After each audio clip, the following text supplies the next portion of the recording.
Excellent. I'll get started and keep watching as people log on. So good afternoon, everybody. My name is Tay Fatke. I am the Farmer Education Manager at Marbleseed. I'm really looking forward to having you all here today and learn about farm stops. Just a little bit about Marbleseed. No. Marbleseed is a nonprofit that focuses on farmer education. For over 30 years, Marbleseed has been working in community with Midwest's regenerative and organic farmers. We are farmer-led and rooted in organic. You can find more information about Marbleseed at marbleseed.org.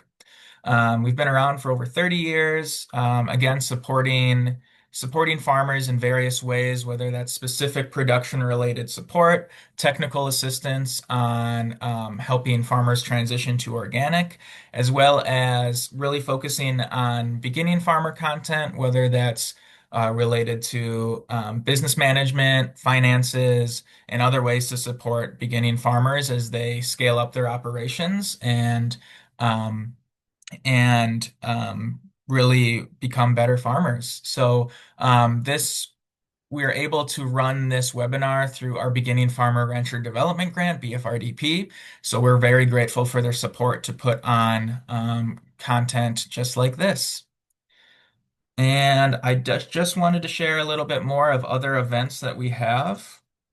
So you can go to, let me just bring up this link to other events that we're having, but we have a great selection of events coming up in the rest of the summer, and you can find more of those at this link in the chat. And here's just a few more. So we're really looking forward to being in Wisconsin, Minnesota, Iowa throughout the rest of the summer. And again, go check out that link to find more details about all of these events. Also want to just highlight that we have a Ask a Marbleseed Organic Specialist hotline. You can find that email at specialist@marbleseed.org or the organic answer line. If you have any questions, and not just always specific to organic, but any questions at all, we love talking with farmers and helping them out with anything that they are looking for.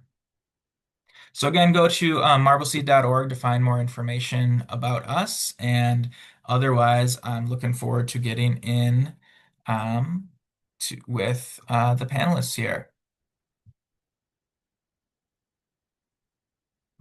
All right, so we have three great presenters on today who come from three different states. So first we have Patrick Randolph coming from Madison, Wisconsin. So in 2021, after a 10-year career in higher education and student affairs, Patrick decided to become a farmer. He's passionate about small-scale farms and the stewardship these farmers show for the land. He's watched friends turn neglected land into vibrant ecosystems while growing incredible food. Now he wants to give these dedicated farmers more opportunities to sell their goods and connect them directly with you. Patrick, thank you so much for being here. We also have Lily Gross. Lily is the founder and general manager of Radish Farm Stop in the Twin Cities. Lily's grew up fascinated with food and wanting to understand how the food system impacts our environment and well-being. In college, she took every class she could that covered food or environmental issues, worked on a farm, researched bee population decline, and after school buzzed around in the food systems roles, looking for the perfect place to land and help make positive change that and she couldn't find it. So Lily decided to create it with Radish Farm Stop. And then we have um, um, Bose. Bobbi has been dedicated to local food and farming for over 25 years. She's farmed organically for most of those years. And she's a fan of co-ops of all kinds, serving on boards of all kinds, serving on boards, consumer and agriculture co-ops. The combination made managing the Bloomington Farm Stop Collective in Indiana a perfect fit. She's inspired by an amazing community of small growers, dedicated board, all-star staff, and grateful customers. So with that, we'll turn it over to Patrick and Lily to go over the Farm Stop model.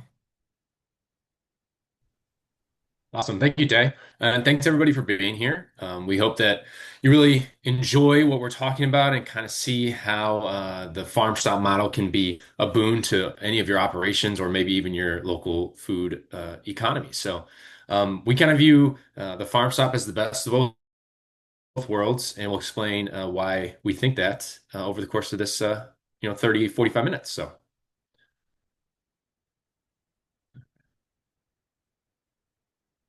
Yeah, so something I like to start with is the problem, the issue, the things that we're seeing. I don't have to necessarily explain this to a lot of you all in the room because you're farmers, but being a small scale farmer is hard.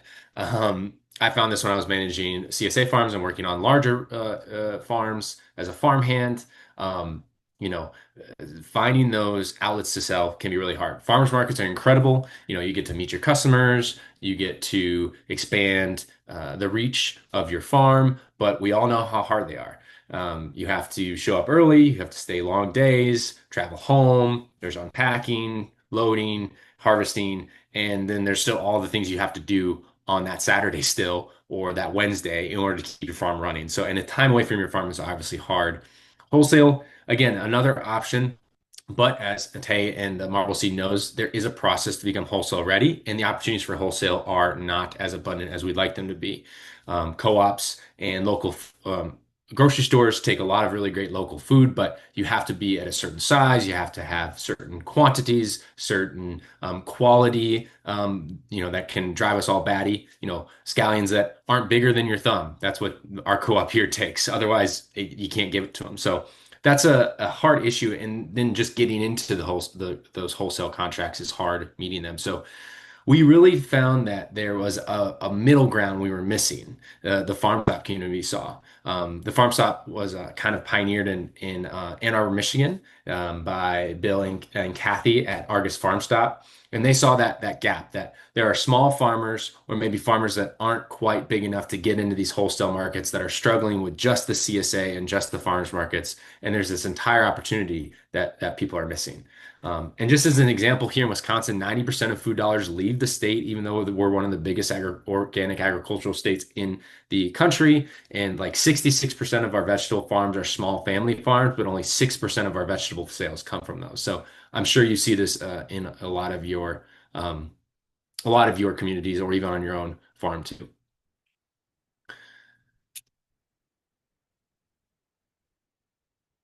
Yeah, the idea of the farm stop is to take the best parts of a farmer's market, the local abundance, the incredible produce, the ability to meet your farmer, but then give them the opportunity to sell like a grocery store, 7 days a week, reliable hours, all year round. So that's really where we think that the farm stop model shines, is that it has the heart of a farmer's market with the operations of more of a grocery store. And just to kind of give you a little bit of an idea of how that works, I'll let Lily explain how the model really functions.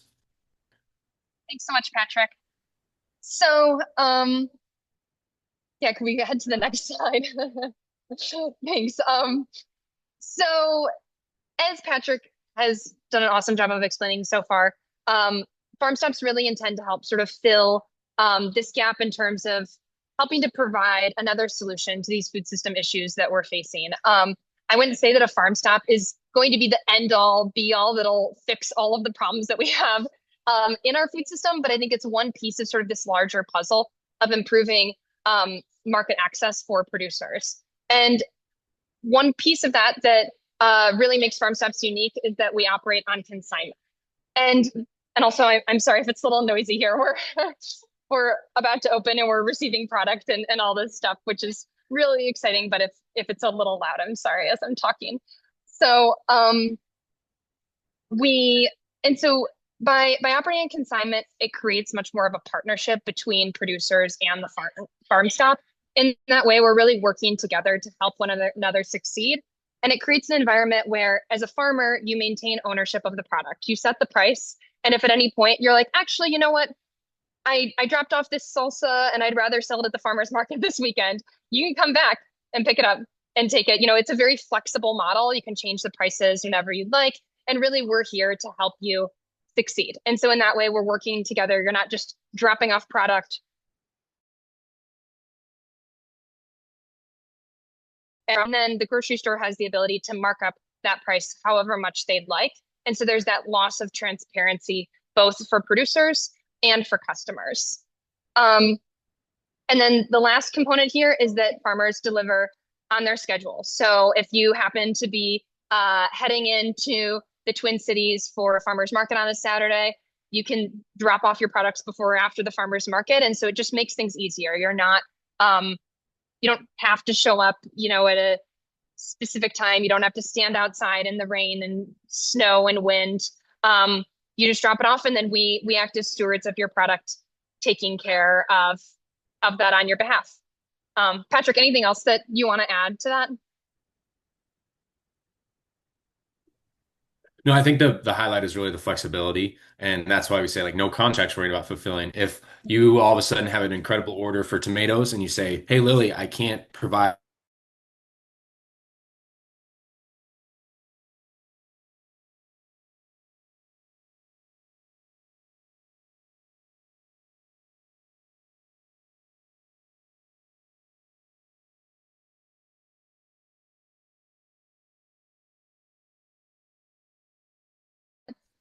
And that I think is really the core difference in this store is just it creates this core foundation of partnership and flexibility that you don't see through a typical wholesale environment.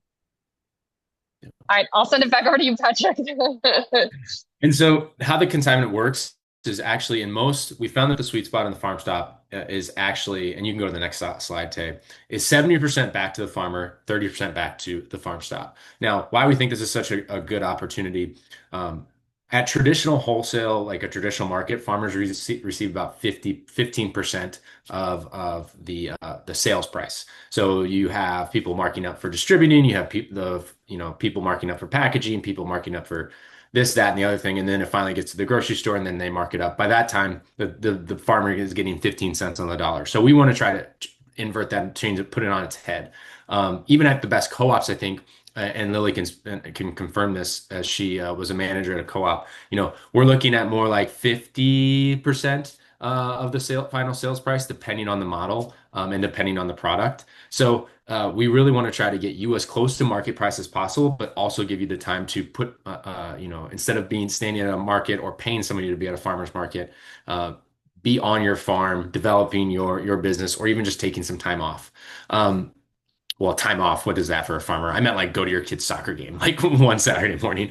But we take that 30% seriously. It's not just, putting your stuff on the shelf and seeing what happens. So, we handle everything. Once the delivery gets to us, and Tay, if you want to go to the next slide, sorry, I should just say that. And then the next slide, we handle everything once the food gets to ours. So there's no stock in the shelves for you. You drop it off. We say thank you. We give you a nice free cup of coffee or maybe a nice pastry. You get to relax for a minute and say hello to your customers. But we handle everything. Merchandising, professionally stocked shelves, professionally labeled, pretty much anything you'd see in a co-op. That's kind of how we're operating. Professional refrigeration from all temps, so produce decks all the way up to the low temp freezers and everything in between. One point of sale, we handle all the payouts. People buy through us, and then we take care of the rest.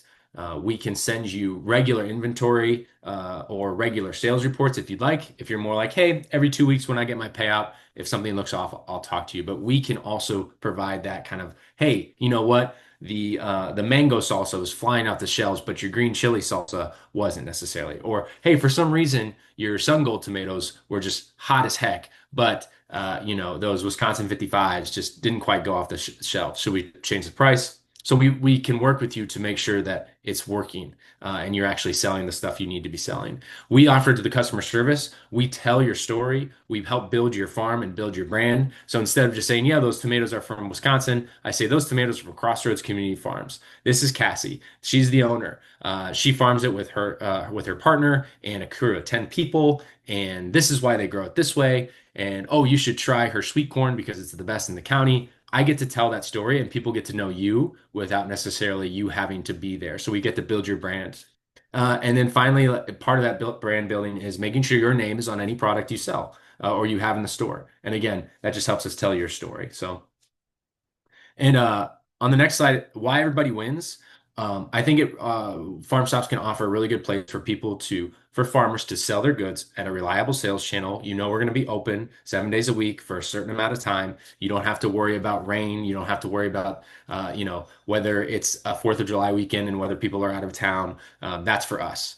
Okay, so year-round market with, we think, a good margin, 70% to 30%. And every farm stop can be a little different. So some farm stops push it to 20, some people or 80, some people push it to 85. It kind of depends on the overall economics of your area. For customers, people want to buy local. They want to, it's not necessarily the organic labels. They want to know that it was, grown by somebody in their community that can take care and really does care about what they're putting on the plate.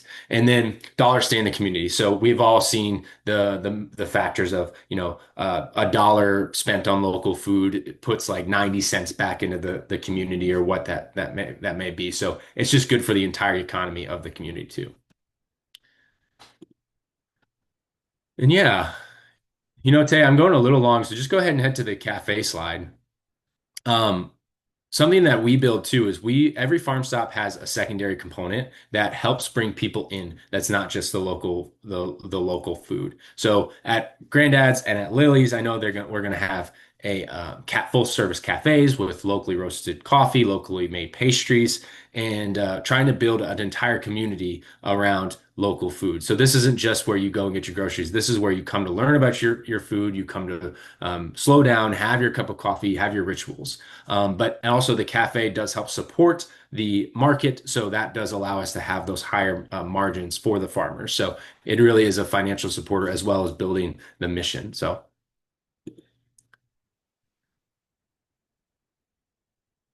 And next slide. Yeah, and how you join, and Bobbi will talk a little bit about this as well.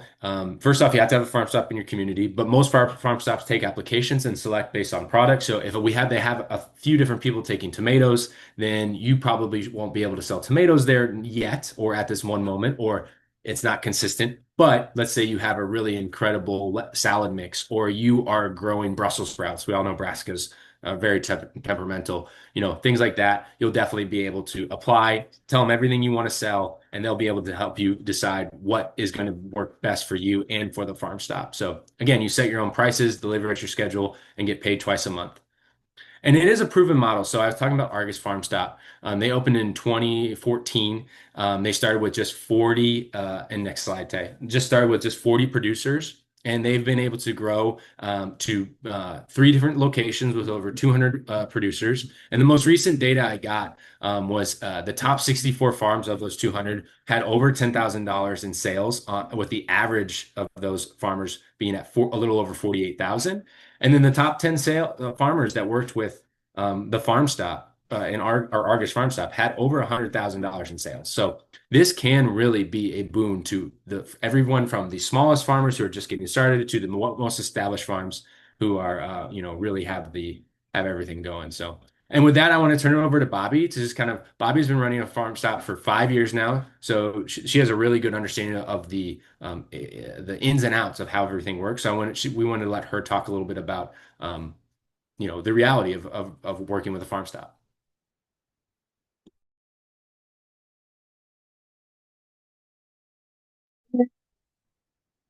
Thanks everybody for coming out today. I did not make a nice slideshow, but I'm really glad. I think Patrick and Lily did a great job with how farm stops work overall. And I'm going to kind of dive in a little bit more into some of what it means to be a farmer here. And I've been a farmer for a long time. I can't remember if that was there.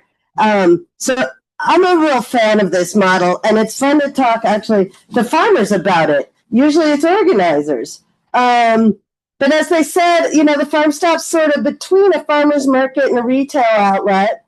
And they're all a little bit different. It depends on your location, rural, urban, various things, how close the nearest grocery is.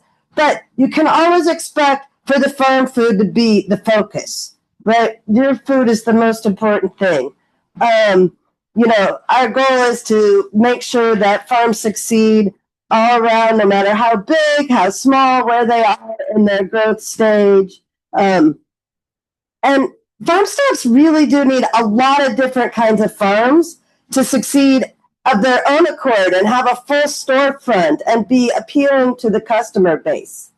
So I kind of like to think of Farm Stops as the farmers as a team, right? We are organized as a cooperative. Our farmers own the store. Some of Farm Stops are L3Cs or different types. I also think they'll think like cooperatives, even if they're not organized that way. And so it's like a team of farmers with a team of staff at the store, all working together.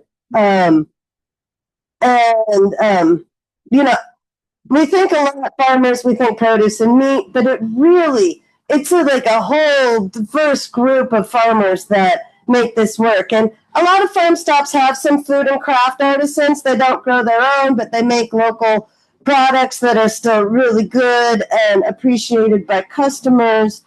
Right,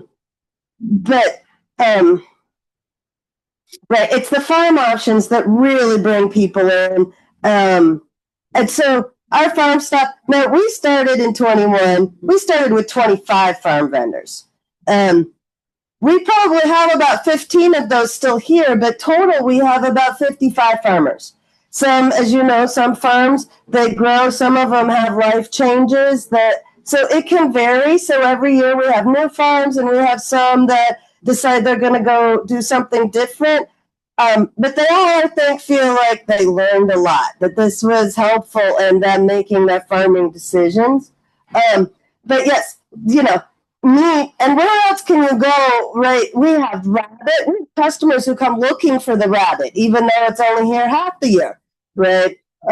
But all kinds of meats, a huge array of vegetables, the foragers, like different types, the orchards, the dairy, the pet treats, plant starts, compost. The longer we've been open, the more types of products we get.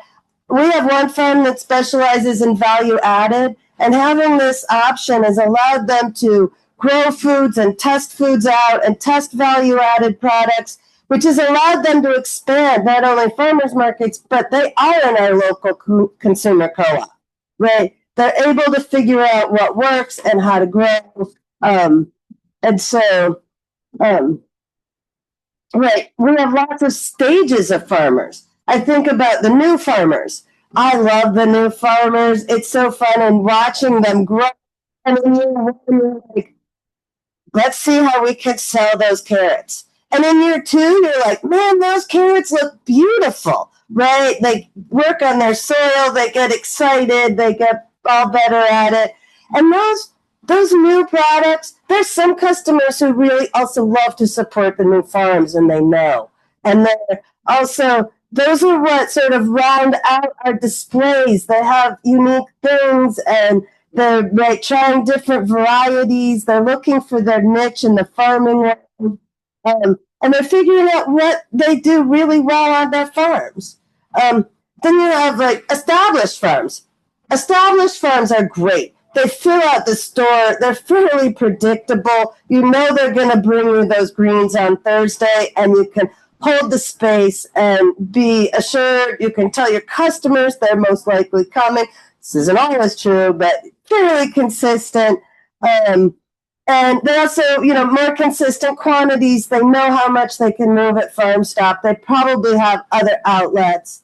And then we have farms that are, I said growing, but also shifting, because we get farms that are looking to expand more. They really are, they're hiring farm workers, they're teaching young people to farm, and they're looking for more outlets and how to really reach up to that next level of more wholesale or another farmer's market, or, expanding their CSA. Well, then you have others that are also toward the retirement end. And I don't know about y'all, but I've heard a lot of farmers that are like, I'm retiring. And then 5 years later, they're still saying it.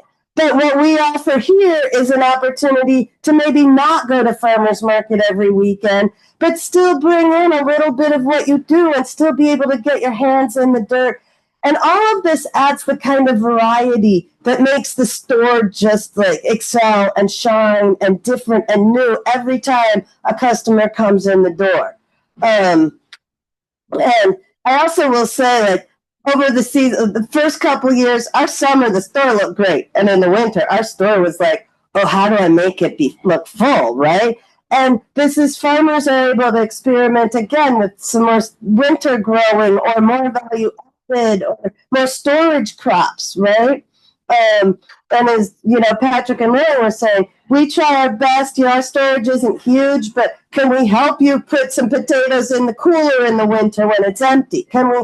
And we're now at the point of like, how can we expand our storage for us in the summer months, but also to provide more for our farmers in the winter. But yeah, some of just a couple examples of how people are growing and shifting, right? I mentioned, we got some of our retiring farms.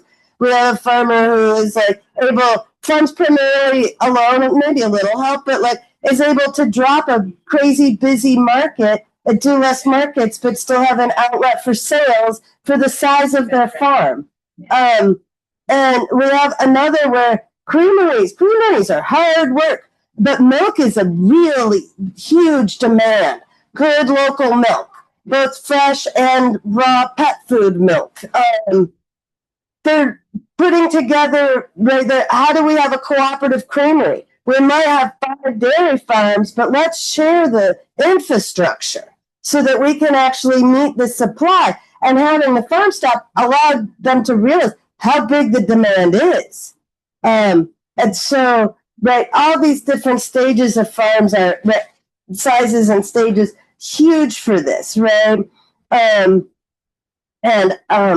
So, yeah, a little bit, like I said, the size can totally be variable.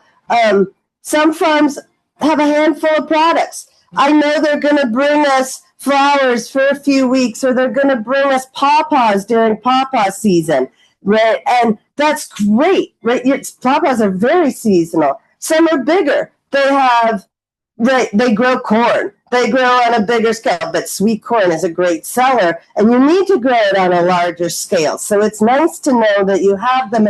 I only see them for a few weeks a year, but they're there and they're doing it, and they appreciate having an outlet. Again, you go to market, like they said, Patrick and Mary said, a wholesale operation says, I need this much. A market is so based on weather and customers. And here at Farmstand, we have that flexibility. Now, selling on consignment sort of, weeds that out. You can't bring us too much. It just won't sell, right? But you can bring us, it's a rainy market. You know what happens here? If Saturday is a bad market day for rain, the market doesn't have customers. The market doesn't have sales. So what happens is the food ends up at Farm Stop, and so do the customers, right? Because they know they can come here if they don't make it to market. And so it's kind of a win-win on that front. It balances out our whole community's local food flow. And, we also have, like I mentioned, the corn, but we have, orchards. Most of our orchards are fairly large, and they've been established for a long time. So they do have multiple markets. And we get to be one little piece of their many, many options. And also we get some of the fun stuff, like when they make apple cider vinegar. They don't make a lot, so who gets it? We get it, not the giant store. We get it, which is awesome. And so I'm kind of going to go into some things like what we sort of, as a produce manager at the farm stop, what do we sort of expect? Because it is different than selling at a farmer's market. It's a little more like selling retail with the flexibility. But, at a market, customers are pretty forgiving. You can talk through some blemishes. You can cut the price at a heartbeat, right? You can make deals. That's easy. And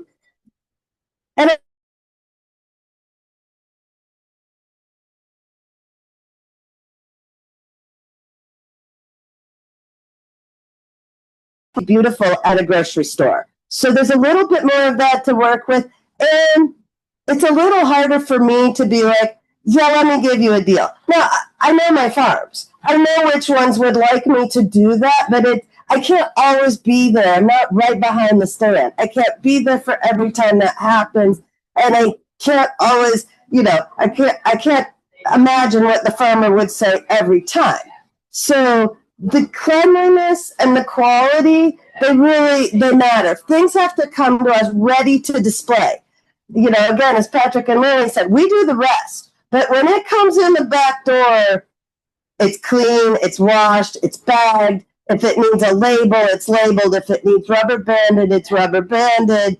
And then from there, we can take it and run and do the rest. But we do need the post-harvest handling, essentially. At market, you can do that on the spot while you're standing there, but it needs to come to us ready.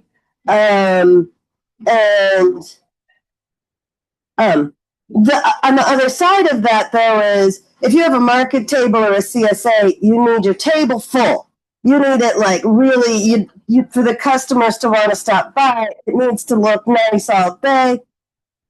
When you come to us, you can bring one or two things. You can bring, we don't need it because we have a whole team of farmers that help round out the storefront. So it has that flexibility. And I will say, on a side note, I have noticed that when you bag stuff like greens mix or anything, lettuce, green beans, if you put a label on it, it sells better. Established farm, not established farm. If you have a label with your logo on it, it sells faster than one that's just in a plain plastic bag that we put underneath. We have the farm name and the price, etc., what it is. But if you take that extra step, it's worth it. Doesn't have to be fancy, can be little.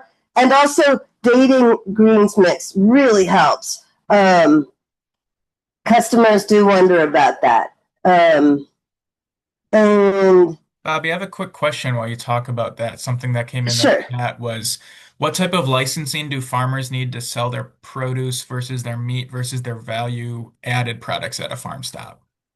That's a good one. It varies by state. So I can't speak entirely, but generally what I can say is there aren't really licenses for produce. So produce we can take, I don't really question that. Early on, our health department wanted a certain food safety, but they don't even teach it anymore. So produce doesn't really need licenses. We do need an egg license from the Animal Board of Health. We need a dairy license. If you have a dairy, we need that, right? If you're selling it as pet food or anything as pet food, you have to get a pet food license. If you're doing value added, our farm stop, I don't know about all of them. We have, the home-based vendor rule, cottage law rules in Indiana.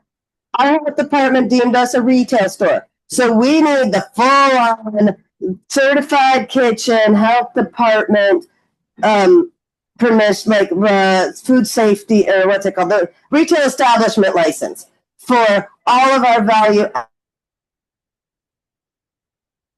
added producers. Because we're a co-op, if a farmer uses our commercial kitchen and only sells out of our farm stop, not at market, not anywhere else, they can't fall under ours. But for somebody who produces somewhere else or sells somewhere else, we need that health department retail food establishment license. Meat, they need to be processed at a USDA inspected facility.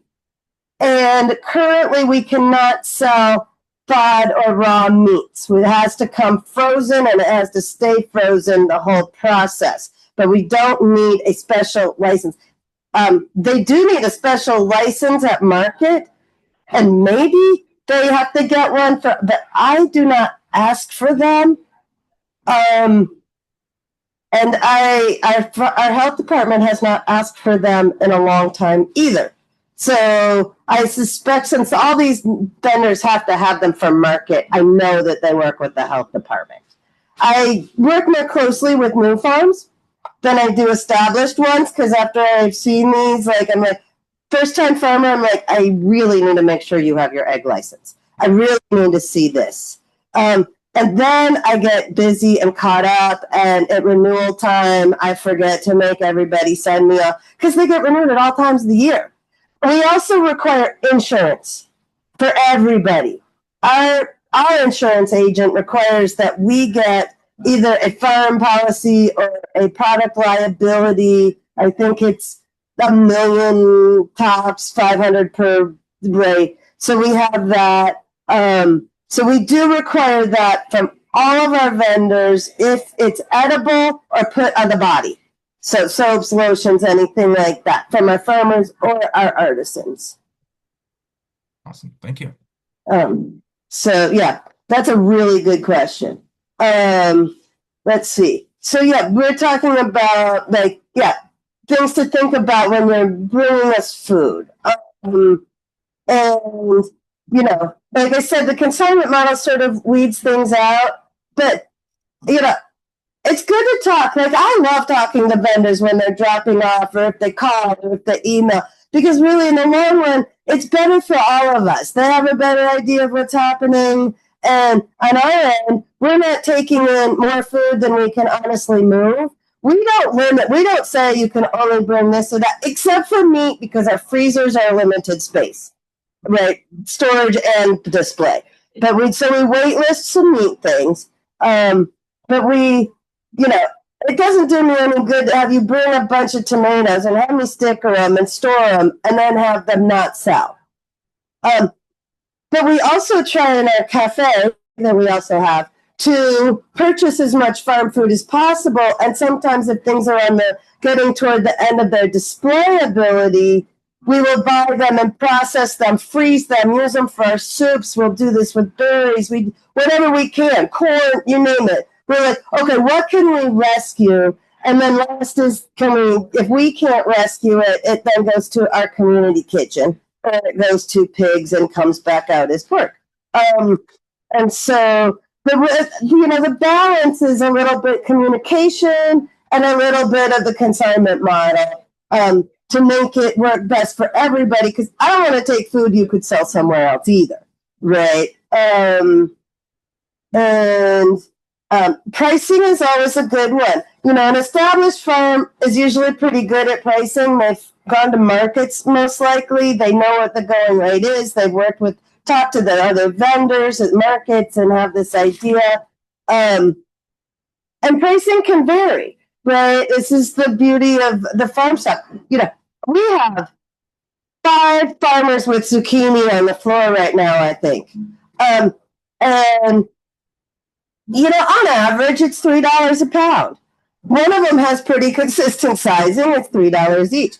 One of them is a new farmer, and we just moved from $3 a pound to $3 each because they were giant, right? Like there's a learning curve, and with a new farm, this is great in learning, right? At first I said, yeah, average price, $3 a pound, and then I saw them. And then I was like, oh, because they also knew at market. So this learning process is really good for them. And we all know how zucchinis can get out of hand. It's fast. You blink and they grew 5 times, right? And so this learning curve, and some people like to have a big one to make a lasagna, but you have to price it accordingly. So it's always good. Now, I really don't like to say your product's worth this, because it seems a little unfair. I work with so many farms. I don't want to price everybody's product, but I'm happy to say this is what other farmers are selling for. I'm happy to say, go look at Blooming Foods as our consumer co-op. Go look there and see what organic produce is going for. Or go look somewhere else. Like peppers were $3 a pound last year until we all realized Blooming Foods was selling them for $7. And man, did that price jump. Right? Because a farmer should get paid at least what they're getting paid for regular retail, right? So amazing. So pricing is, it's a good thing, and it can change. Like Lily said, we are happy. Changing a price is easy here. So we try prices. If it doesn't work, we'll drop it. If the price goes up overall, we can easily raise them. So yeah, thinking and a little research ahead about pricing and talking to other farmers is often helpful. Here's my note about health department rules. But we'll skip over that now. And So on the other hand, like those are some real practical things, but coming to farm stops, right, you can expect to meet and learn with other farmers. I love hearing some of the conversations in the back room when farmers are delivering and they're like, oh, are you having this pest problem? Or are you oh, I'm having that same look on my tomatoes, and what are we doing to fix it? Right? Great conversations. Obviously we talked about the flexibility. And also the staff are here. Our staff are learning. Some of them have a little farming background, maybe not. So educating the staff, which and then educate the customers and allow for the customer to feel like they're almost meeting the farmer, because everybody's learning here about all these different products and the different farming practices of each farm and things like that. So yeah, just educating in general about values of local food. It is important to understand that we're all learning in this together, and right, some farms are learning about retail and consignment, and we're also learning how to run a farm stop, and so there can be way unpredictable. 2 weeks ago, I had to email all our meat vendors. I was like, "You can't deliver. You just can't. We're having freezer issues. Everything's packed to the brim." Right, I have it all crammed, and what freezers are working. No deliveries until we can fix this. And so sometimes those things happen on our end. But again, repeating the initial, you have control of your food. It is true. Kimchi gets intaked. We put it on the shelf. We have some in storage because it sells fast. They need it for a special market. Out it goes, right? We outtake it, and they sell what they can, and they might bring some back. So having that control of your food, I think, is pretty awesome. And then lastly, like you said, you drop it off. You might chat with the farmer, get your cup of coffee or tea, but ultimately you get to spend more time on your farm while we move your food all week long. And so those are some of the real great benefits of here. I really wanted to show a sales growth of some of our farms and how it's impacted their specific sales. Unfortunately, between our POS system and QuickBooks, I could not figure out how to do that without running 20 reports and merging them, etc. But I want to say, since we opened, overall, our farm sales have grown 20% every year. So if you're a consistent farmer with us, you could expect that. If you're a growing farmer with great produce or other meats or value added, I'm pretty sure our primary value added farm has grown more than that. But you could expect more growth than that. If you can fit a niche that hasn't yet been filled here, you can totally expect more growth than 20% year over year. I don't know how long we can keep doing that, but we are now, our customer base keeps growing.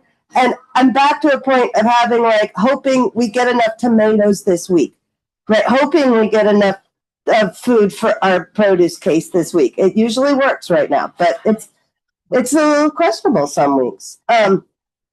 So kind of just to sum up a few things, of course, our goals are to help farms succeed of all kinds and all varieties. And we all are learning this new model together, and I think it's a really good one. I'm so excited to see them popping up all over. And we all want to ask questions of each other and hear feedback on both sides, right? How can we do better and grow? I'm telling you, our farmers got us really good at being accurate at our POS system. Our point of sale, that first year, I'm embarrassed at the number of mistakes. But our farmers were like, can't happen, especially our meat farmers. We got really good at dialing in and being specific and inventory and all that. So this learning can totally goes both ways. And, we want to be here as managers and staff to talk and learn with you all too. So don't hesitate to reach out. Schedule appointments if you want, right? We do a lot of those for planning for next year. And just know, you're the most important piece of this whole model is the farms. So again, thank y'all for coming. Thank you so much, Bobby. That's excellent. And um, Patrick and Lily, I maybe will pull up this presentation again if there's something more you want to talk about the specifics of your operation, and then can pass it over to you, Bobby, if you want to fill in then the remainder of that. So, yeah, just to talk a little bit about the specifics, because I think one important thing to highlight is that, all the models can be a little bit different, right? So, Patrick, if you want to talk a little bit about the specifics of Granddad's Farm Stop. Yeah, I think, and yeah, that's exactly right. The saying that everybody at the Farm Stop conference always says, if you've seen one farm stop, you've seen one farm stop, right? So each community gets to adapt their farm stop to be best for their community. So Lily and I are growing similar businesses. Lily's opening her doors on Monday. I'm hoping to open mine at the beginning of September. But we are in college towns, small Midwestern cities, the Twin Cities and Madison, Wisconsin. So, about 250 to what's Minneapolis, 500,000, Lily, in the city, somewhere in there. Yeah, but then when you add in St. Paul and such, yeah, Sure. bigger. So ours look very differently than the rural ones in like Wooster, Ohio. Those are entirely different models. Bobby is a co-op collective, so she has a board. She has people who are working as stakeholders. Lily and I are LLCs, so we are the primary drivers. And each community gets to decide, or each person who wants to start a farm stop gets to decide what's best for their community, and then working with the farmers decides how this is going to work best. And so something unique that not necessarily unique, but something that we're really focusing on at Grandad's is what Bobby was talking about is that secondary sales channel. So I'm working hard to kind of institutionalize these secondary opportunities of taking things that either are your seconds and then getting them into these value added channels or taking things like Bobby said that aren't shelf worthy or completely edible, but somebody thinks the tomato's a little too squishy. Getting those into these secondary sales channels. So that's something I'm really focusing on specifically in the Madison area because we have such an established local food scene in Madison, Wisconsin. There are smaller gaps that I'm trying to fill as opposed to maybe in a rural community or any other community that doesn't have a very well established local food culture. They might be bigger gaps and more systematic things that you're focusing on. So that's a little bit about Madison. Lily, I mean, for Radish, what do you think are some of the things that make yours unique? Yeah, so and yeah, thanks, Kay. So as Patrick mentioned, farm stops really are a reflection of the community that they're in. And so we are going to soft open on Monday. We are in a neighborhood in Southwest Minneapolis, and that means that um, we're a reflection of the producers that we're working with, but also the neighborhood that we're in has lots of families, a broad age range of people. We will be half coffee shop and half market. There's other farm stops that are a market and they also have like a farm to table, or they are maybe in a more rural area where they actually rent out spaces where people can camp. And so there's often that sort of complementary business element. For us being a coffee shop in a small neighborhood, we really see ourselves as a community hub where people can come in and get their groceries for the week, but also meet up with a friend over coffee. And then similarly, producers are able to get to know the community better, connect with our staff here, but also connect with shoppers in our neighborhood. So that's really sort of the core of our vision here is like, how can we improve market access for producers while also creating this sort of third space community connection opportunity. And over time, that could continue to evolve. We might suddenly find that we, host bands every Saturday to play music, or a place where artists and makers are able to share their work through the store. It really, that to me is the beautiful thing about this is it's not just about me or about Patrick or about Bobby. We're just creating a place for then the community to really decide what it is.